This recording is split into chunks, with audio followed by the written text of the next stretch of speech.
ओम शांति। भगवान स्वयं आते हैं पढ़ाने के। मधुबन वे भूमि जहां भगवान स्वयं आते, एक पवित्र भूमि की यादें।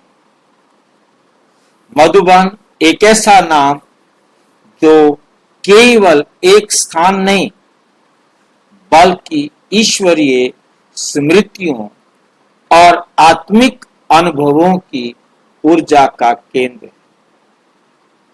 जहां एक और बाबा 100 से अधिक प्रोजेक्ट्स में व्यस्त थे, वहीं दूसरी ओर वह हर आत्मा को पत्र लिखते, जिससे वह आत्मा पवित्रता की शक्ति से भर जाती। जिससे बाबा जो है ना पत्र लिखते थे, बहुत अच्छे अच्छे पत्र बनवाते थे, हाथ से ड्राइंग करके, पेंटिंग करके राजाओं के पास भेजना, क्योंकि उस समय छोटे छोटे राजाएं भी होते थे ना, नया नया देश आजाद हुआ था। तो उस समय बेशक पटेल ने उन सब राजाओं की राजधानियां जो भी था सबको एक प्रजा के रूप में ला दिया था, तो फिर भी उनका अपने एरिया में दबदबा होता था। महल अपने उनके होते थे, उनके पास जो साधन सुविधाएं होती थी, और जो प्रजा के दिमाग में बैठा हुआ था वो कोई एकदम निकल तो नहीं जाता है। आत्मा पवित्रता और शक्ति से भर जाती। उदाहरण, कराची में रहकर भी बाबा पत्रों के माध्यम से दुनिया भर की आत्माओं से जुड़ते रहे। जब वरिष्ठ बच्चे माउंट आबू में नए निवास की तैयार कर रहे थे, तब भी बाबा की सेवा अडोल चलती रही। मतलब वो अपना काम करते रहते थे, पत्र भेजते रहते थे। पहली झलक, दादी मनोहर इंदिरा जी की स्मृति। दादी मनोहर इंदिरा जी बताती हैं, जब मैं पहली बार मधुबन पहुंची तो मैंने ऊपर के कमरे में एक सांप देखा। डर के मारे मैंने बाबा से कहा, बाबा शायद हमने गलत स्थान चुन लिया है।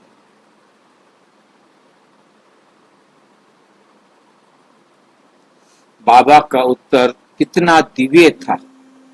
बाबा का उत्तर कितना दिव्य था, बेटी हम बाहर के सांपों से डरने की जरूरत नहीं। हमें बाहर के सांपों से डरने की जरूरत नहीं। हमें अपने अंदर के सांपों से, वासना, क्रोध, लोभ से लड़ना है। यही थी बाबा की दृष्टि, हर बात को आत्मिक दृष्टिकोण से देखना, हर एक बात को आत्मिक दृष्टिकोण से देखना। क्यों चुना गया माउंट आबू? माउंट आबू को क्यों चुना? बाबा ने बताया कि 5000 वर्ष पूर्व भी यही स्थान था जहां पहले देवता ब्रह्मा ने देवी सरस्वती के साथ तपस्या की थी। दिलवाड़ा, अंबा माता, अधर देवी, अच्चलगढ़ जैसे मंदिर इसकी पवित्रता की गवाही देते हैं। बाबा का दृष्टिकोण ये वही भूमि है जहां हम पुनः सूर्यवंशी विष्णु के वंशज बनेंगे। सूर्यवंशी विष्णु के वंशज बनेंगे। पुराने चक्र की स्मृतियां फिर से जीवित हो रही थी। मधुबन शहद का जंगल। जब बच्चे ब्रजकोटी में बसे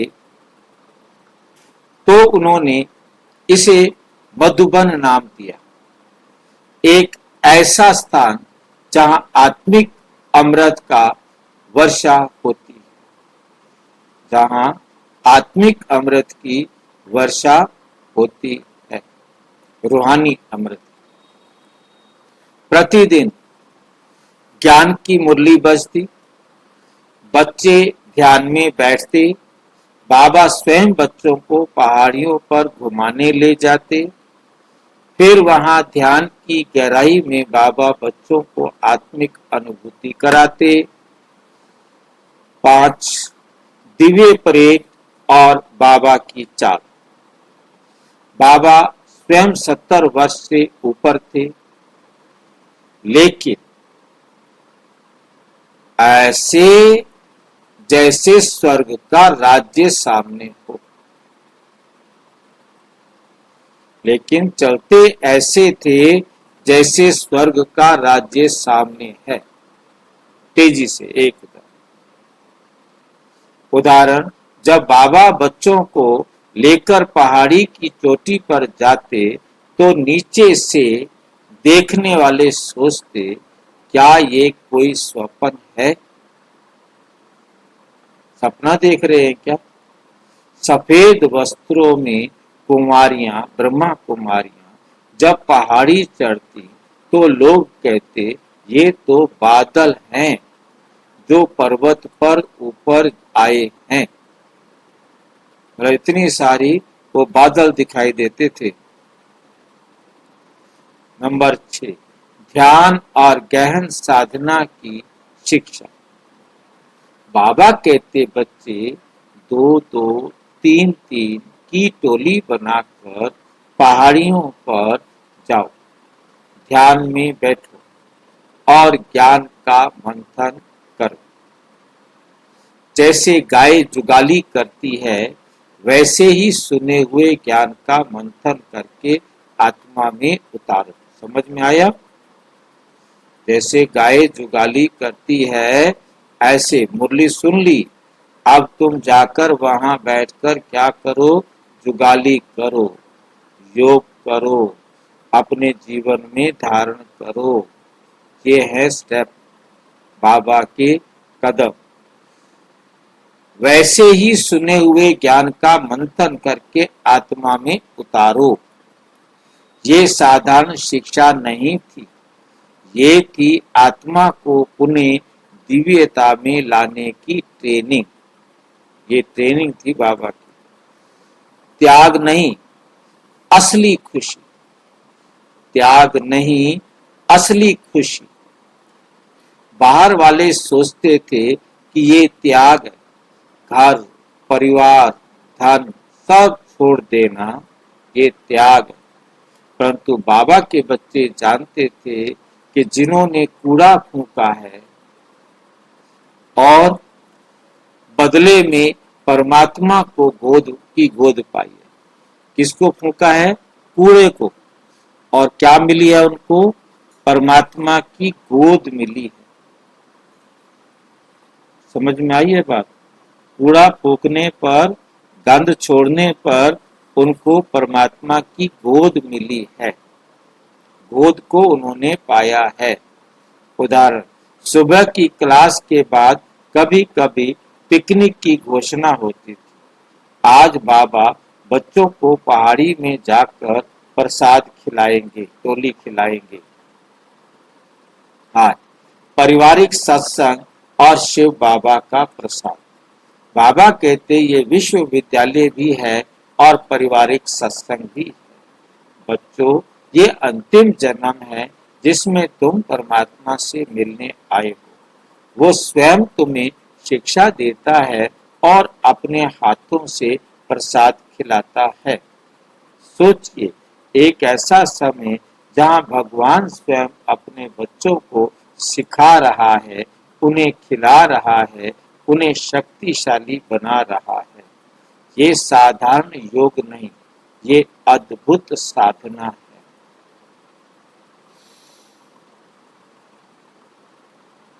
अच्छा, ओम शांति।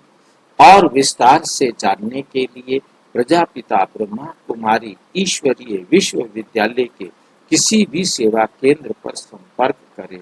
और यदि कोई प्रश्न है तो 9213106986 पर केवल टेलीग्राम करें 965069 2270 पर केवल व्हाट्सएप करें, फोन नहीं।